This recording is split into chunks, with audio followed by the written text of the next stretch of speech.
Ikinutlo, gikan sa Ebanghelyo, sumala ni San Lucas.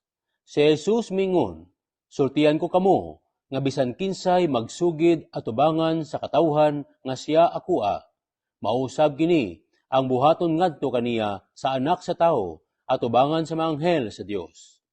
Apan bisan kinsay maglimod atubangan sa katawhan nga siya akua, ilimod usab siya sa anak sa tao, atubangan sa mga anghel sa Dios.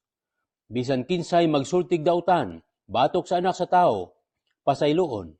Apan ang magsultig dautan, batok sa Espiritu Santo, dili gayud pasayloon.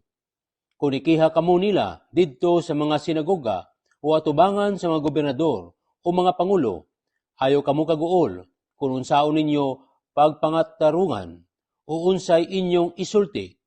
Kay inigabot ni anang panahon, tudloan kamo sa Espiritu Santo unsay angay ninyong isulti. Ang Ebanghelyo sa Ginoo. Pag-ampo.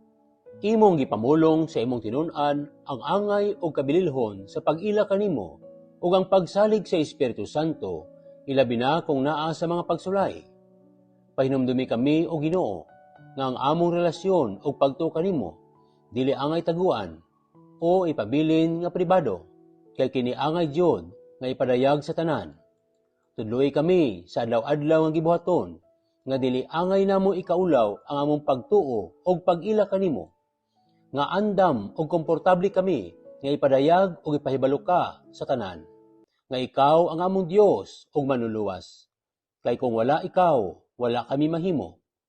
O kay ang tanan nga aniya kanamo, gumikan man sa imong kamanghihatagon, kaluoy, grasya o gugma kanamo.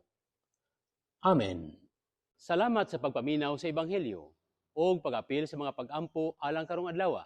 Palihog subscribe, like, share, o follow aron makaabot pod kini sa uban. Og nga panalanginan ka sa Ginoo o ang imong panimalay sa ngalan sa Amahan, sa Anak, ug sa Espiritu Santo. Amen.